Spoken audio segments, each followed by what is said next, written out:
Bueno, ingenieros, buenas noches. Bienvenidos a la clase del día de hoy. Vamos a retomar nuestro curso de CCNA. Vamos todavía en el módulo uno y vamos a reanudar por el capítulo 8, sección 851. Estamos hablando de la capa de red del modelo OSI o de la capa de Internet del modelo TCP/IP que vienen a cubrir las mismas funciones. Vamos a revisar audio. Ok, entonces. Introducción al enrutamiento, ¿sí? ¿Qué es el enrutamiento? Nosotros sabemos que la capa 3 tiene como función primaria el llevar los paquetes desde el origen hasta el destino en una red remota, es decir, transportar la información entre redes. Recuerden que en la red local, ese transporte de información se hace a través de la capa 2, a través del envío de tramas desde la interfaz origen a la interfaz destino, cuando el destino del mensaje se encuentra en la misma red. Eso lo vimos cuando vimos Ethernet, vimos las direcciones MAC de capa 2 y vimos cómo se producía ese proceso de eh, reenvío de tramas en el switch. Vimos que cuando un switch recibe una trama, analiza la dirección MAC tanto de origen y destino y verifica si las tiene en su tabla de direccionamiento. Si no tiene la dirección de origen en su tabla de direccionamiento de capa 2 la almacena, luego busca si tiene la dirección de destino para determinar por cuál puerto enviar la trama. Si tiene en su tabla MAC la dirección de destino, pues reenvía la trama por el puerto correspondiente. Si no la tiene, entonces hace un broadcast, por llamarlo de alguna manera, es decir, envía la trama por todos los puertos, a excepción del puerto por donde lo recibió, esperando que el destino de la comunicación la reciba.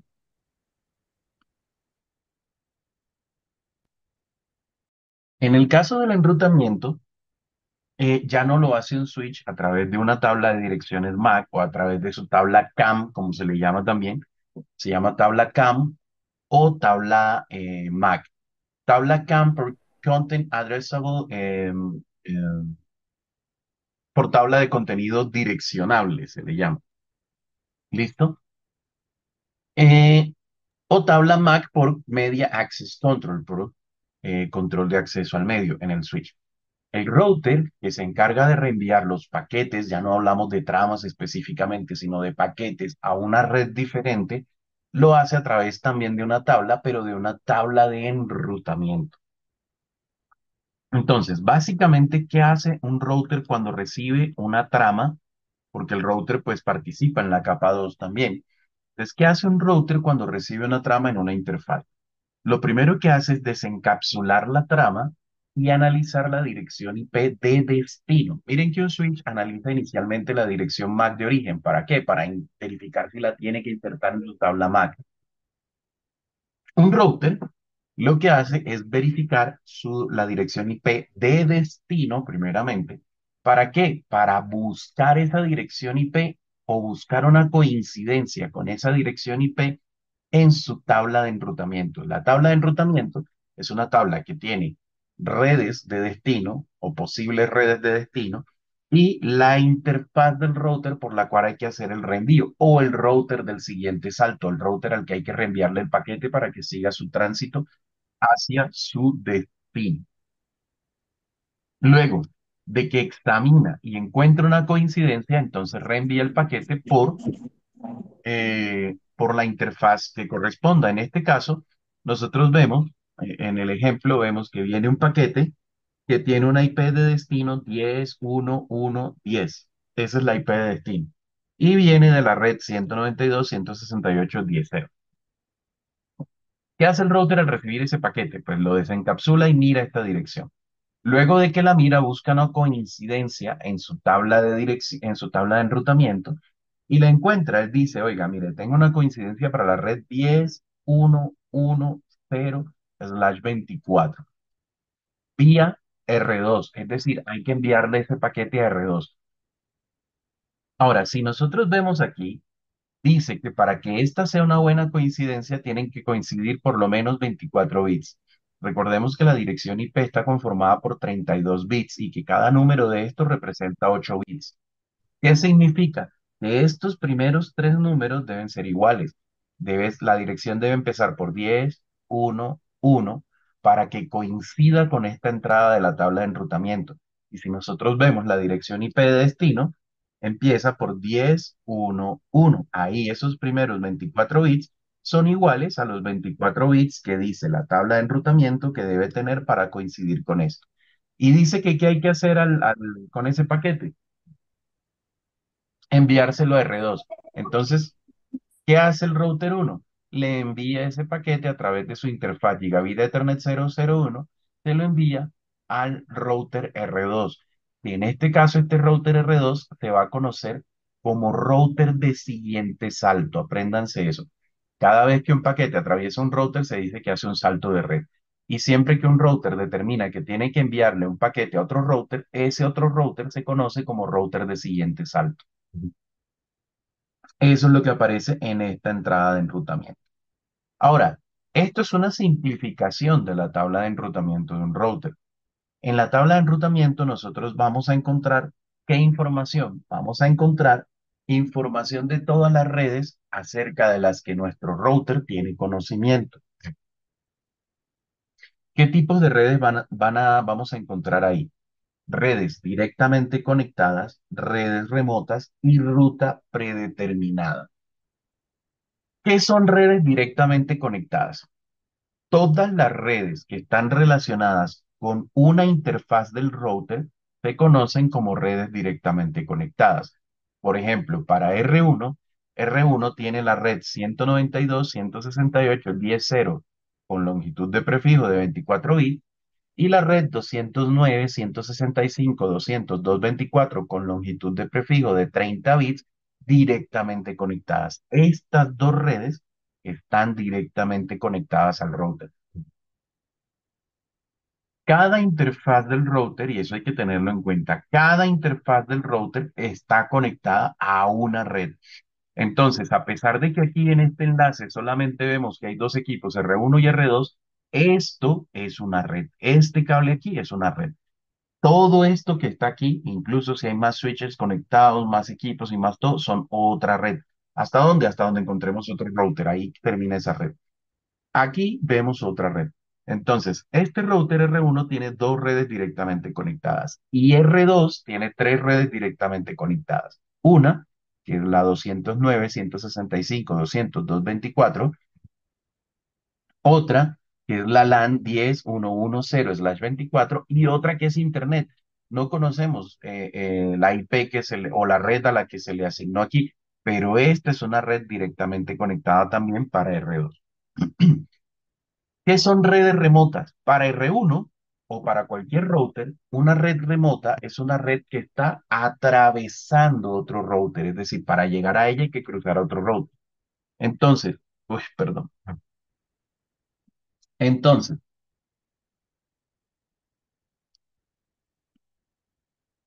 para R1, para R1, eh, esta red 10.110 y el Internet son redes remotas. ¿Por qué? Porque para llegar a ellas hay que atravesar R2.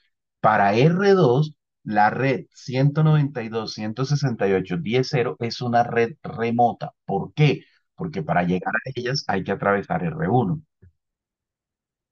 ¿Hasta ahí vamos claros? ¿Tienen alguna duda, alguna pregunta? Espérame, No, señor. ya respondí. Ok, perfecto. Listo. Bueno, entonces, porque entonces yo le dije eso y pues más bien yo les anticipo más bien, aló, aló. A ver. Entonces, resulta que otra red que vamos a encontrar es la ruta predeterminada. ¿En qué consiste la ruta predeterminada? Resulta que en algunos casos hay routers eh, que son routers que tienen una única salida, es decir, son una única,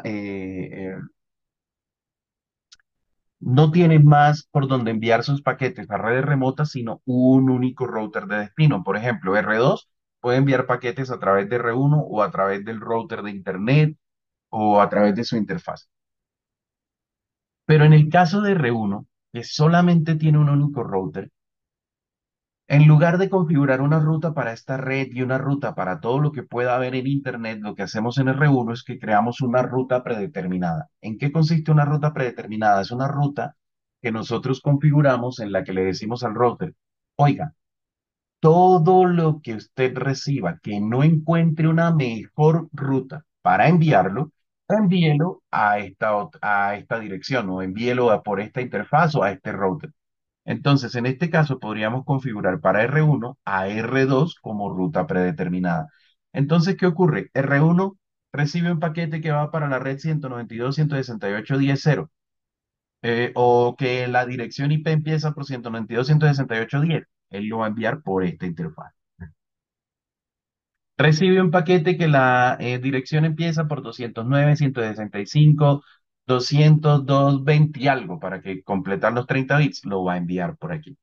Pero si recibe un paquete que va para la dirección 8.8.8.8, que no coincide ni con esto ni con esto, que son sus redes que él conoce directamente conectadas, él, de acuerdo a la configuración que nosotros hagamos, se lo va a enviar a R2.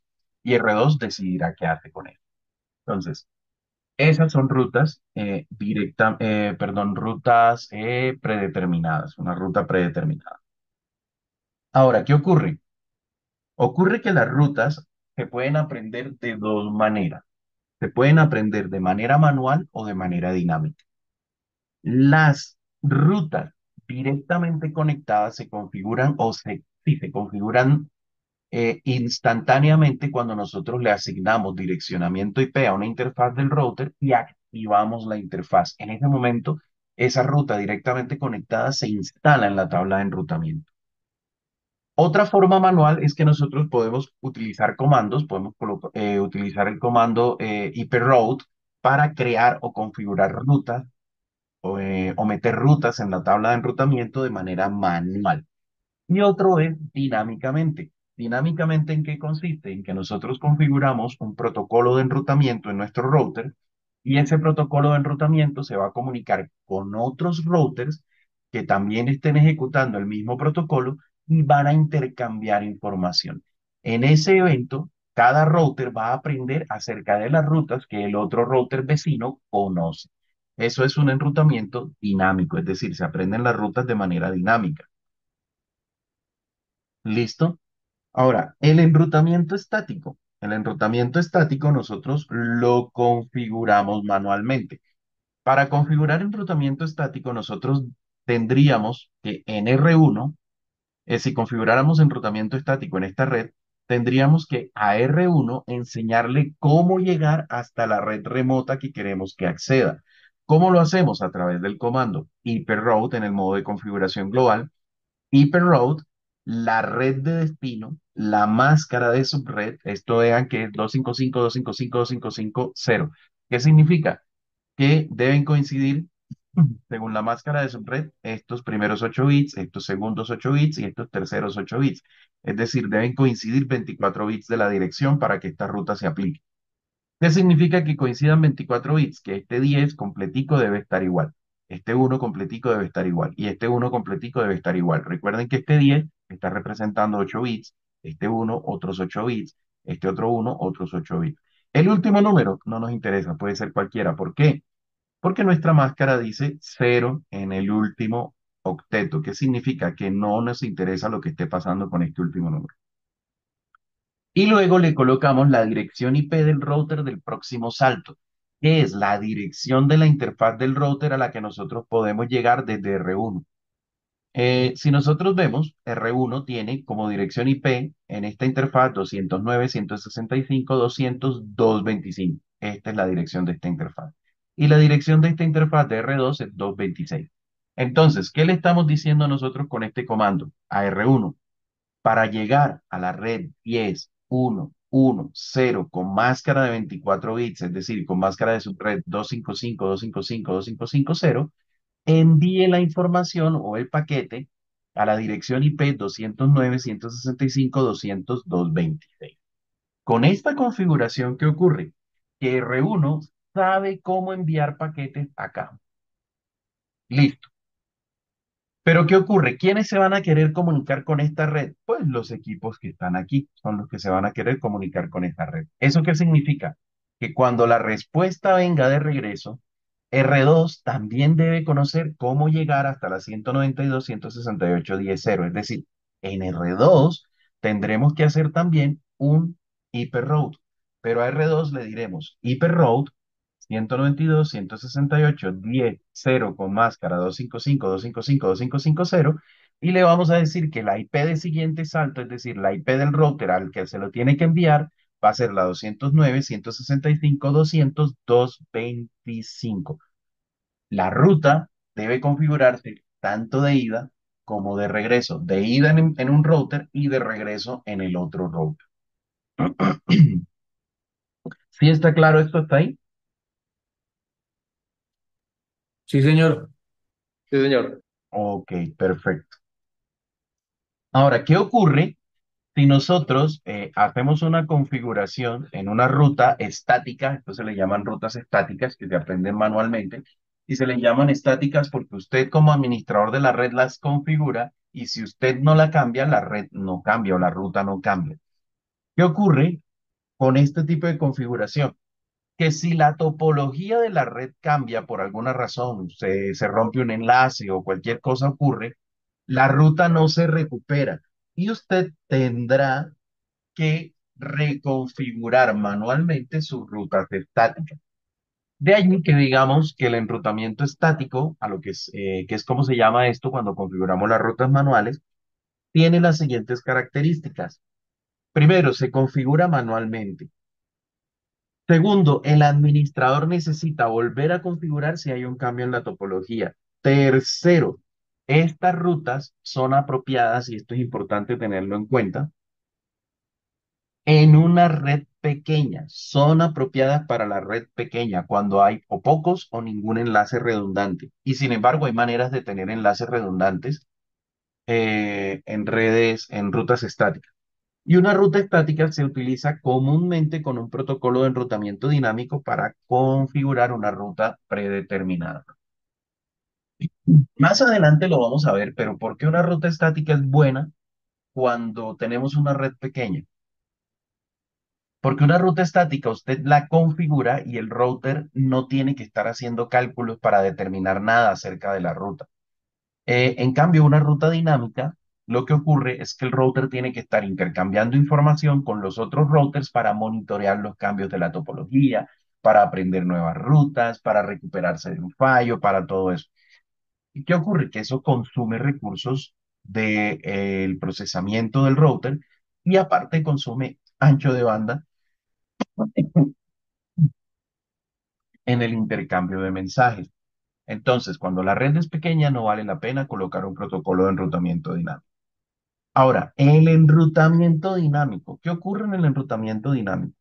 En el enrutamiento dinámico, los routers se configuran con un protocolo de enrutamiento dinámico, que puede ser OSPF, así se llama el protocolo, que es el que vemos en este curso, o puede ser EIGRP, o puede ser otro como RIP, que ya no se usa sino para enseñanza apenas, o puede ser cualquier otro protocolo.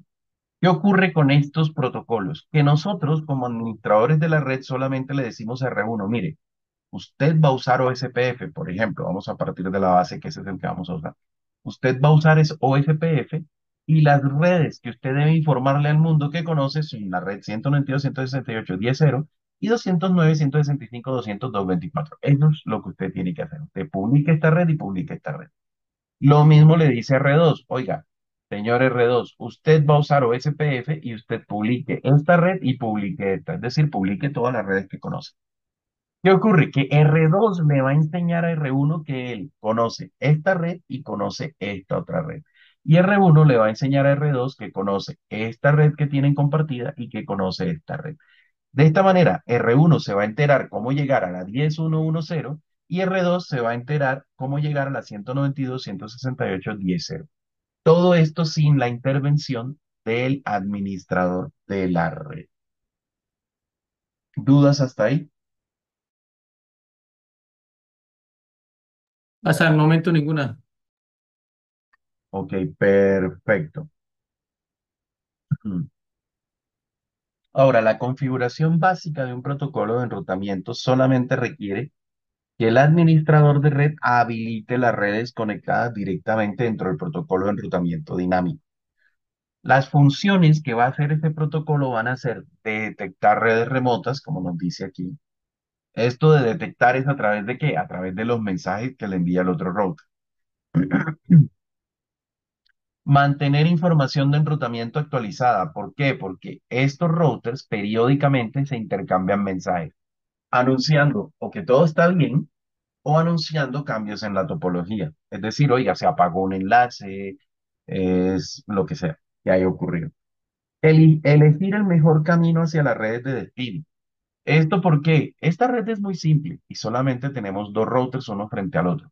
Pero resulta que una red puede tener múltiples routers y todos estos routers van a aprender acerca de todas las conexiones posibles, de todas las redes a las que tengan acceso. ¿Qué debe hacer el protocolo de enrutamiento? El protocolo de enrutamiento debe determinar cuál de todos los posibles caminos que surgen cuando hay muchos routers, cuál de todos los posibles caminos es el mejor para llegar desde donde estoy. En este caso vamos a suponer que soy el router R1, para llegar desde donde estoy hasta la red remota que quiero llegar. Y si la ruta que tenemos instalada en la red, o sea, esa que dijimos, oiga, para llegar a tal red, la mejor camino es a través del router tal.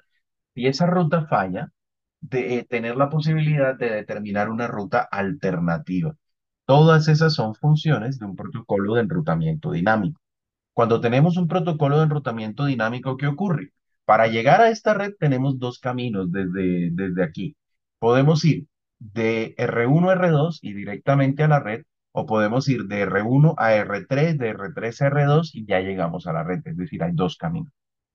Cuando tenemos enrutamiento estático y este enlace falla, ¿qué ocurre?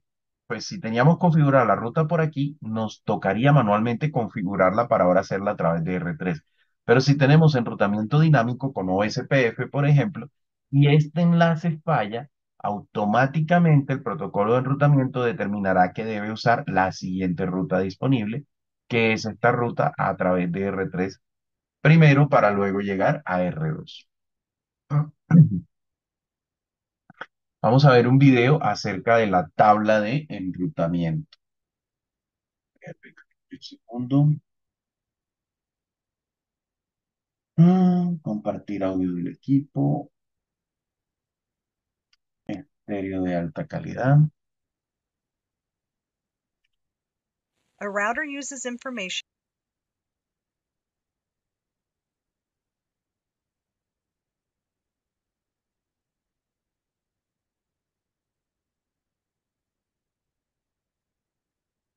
A router uses information in its routing table to forward packets. A routing table displays entries listing all the networks that a router is aware of and the best path to reach them. It is very important to be able to read and understand the entries in a routing table. In this demonstration, we'll take a look at a router's IPv4 routing table in detail. But first, let's examine the network topology. It actually consists of 5 separate networks or subnets. There are 4 LANs, 2 connected to each router, and 1 WAN connection between the 2 routers. If we look at R1, it has 3 directly connected networks.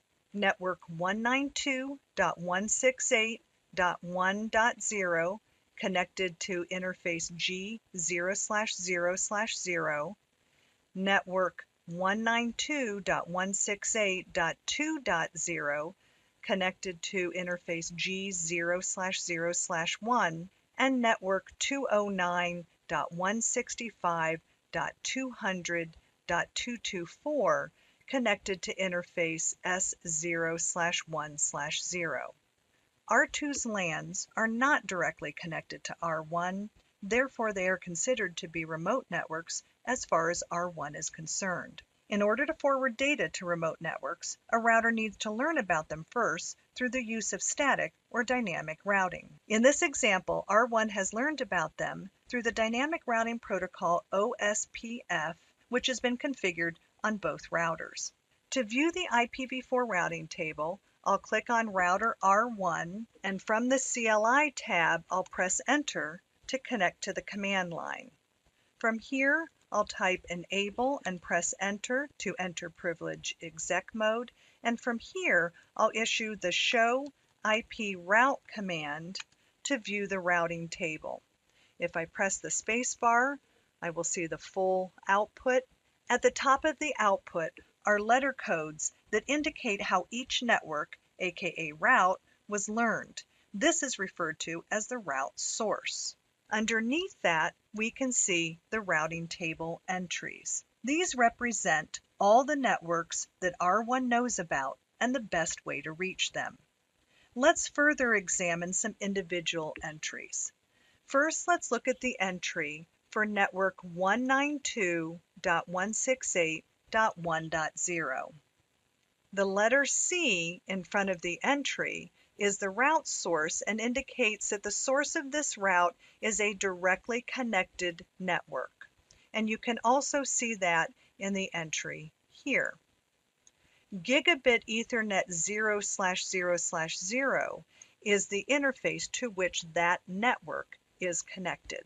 Now let's look at the entry for network 10.1.1.0. This entry has a route source of O, which indicates that it was learned via OSPF routing. After the network address, you can see two numbers in brackets that are used by the router to help determine the best path to the network. The first number is the administrative distance, which indicates the trustworthiness or preference rating of one route over another. Next is the metric, another value used by the router to help determine the best path. The metric may be calculated using hop count, bandwidth, or some other factor. This network is reachable via this next hop address, which represents an interface on router R2. This is a timestamp that tells us how long ago this router last received an update on this route.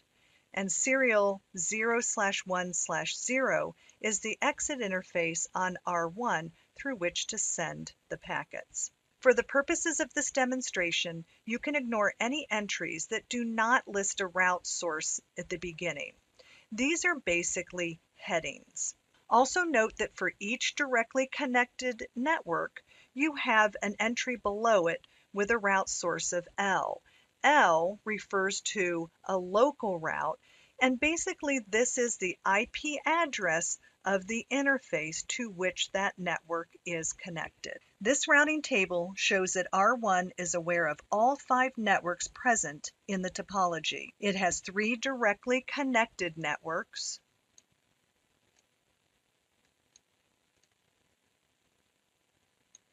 it has 2 networks that are remote and were learned through OSPF routing. And lastly, if you look at the last entry in the table, you will see a statically configured default route. This manually configured route can be used to forward any packets that don't have a specific entry in the routing table. The purpose of a default static route is so that the router will not drop any packets. These are just some of the basics of an IPv4 routing table.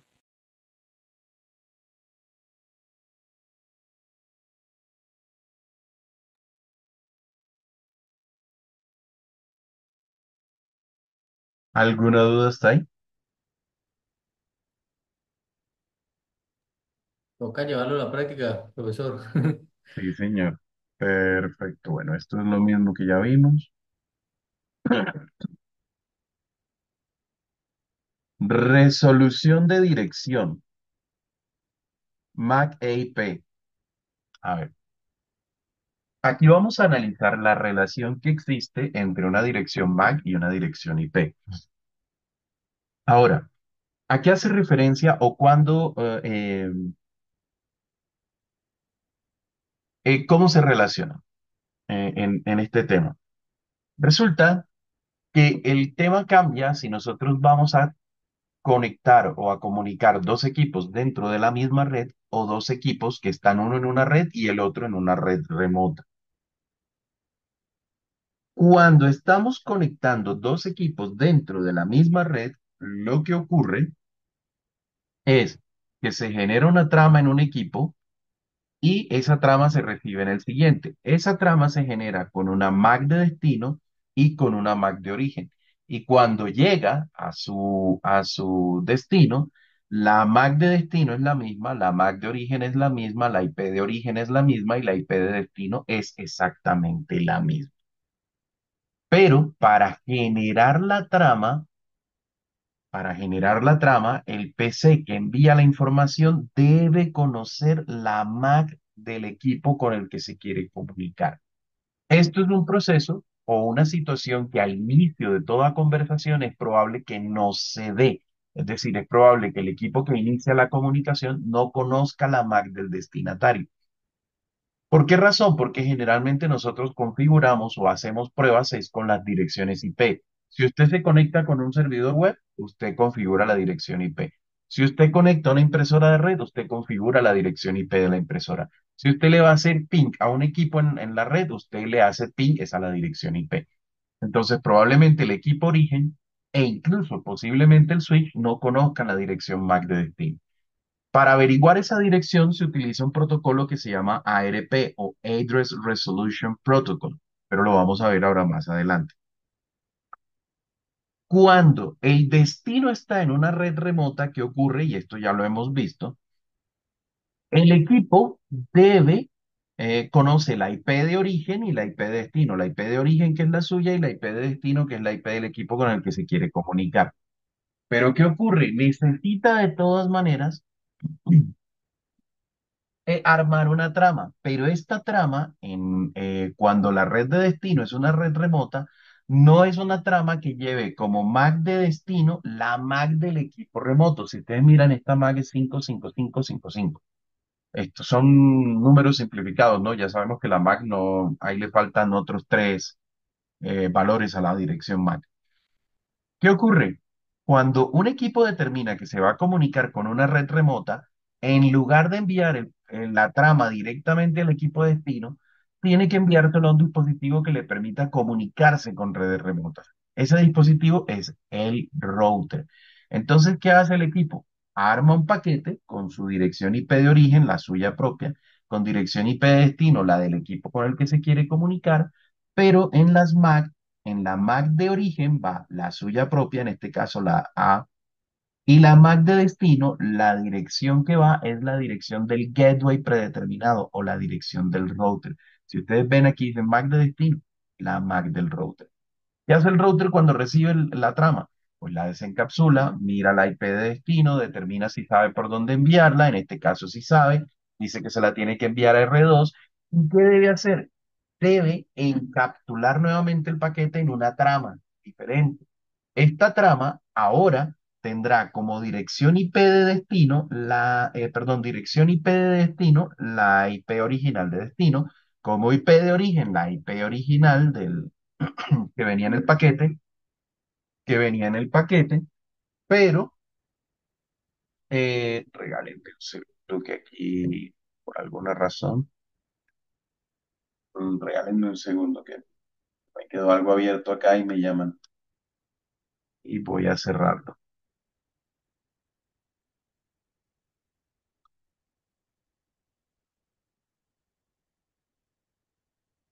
Y era el ingeniero Guillermo.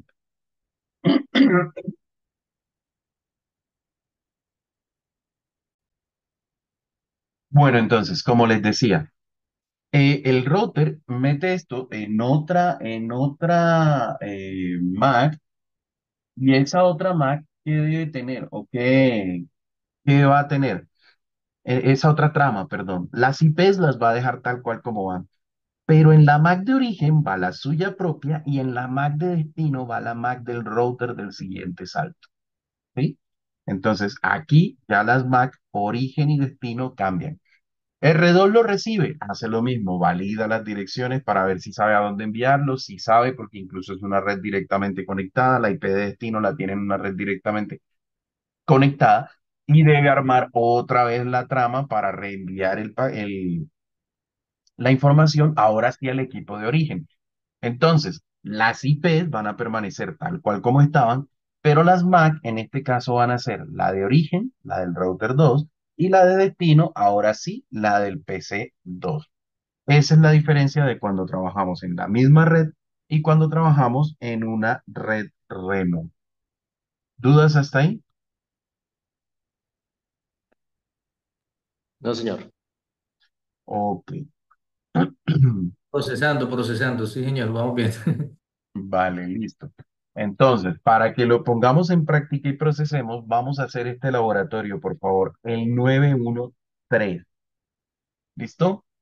Hagan ese laboratorio. Aquí estoy para las preguntas que necesiten hacer, para las dudas que tengan y empecemos, por favor. Vale.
En este laboratorio lo importante es armar la tabla que piden ahí y enviarme las respuestas. No necesitan enviarme el packet tracer, solo las respuestas a las preguntas, ¿vale? Señor, Vale, sí, señor.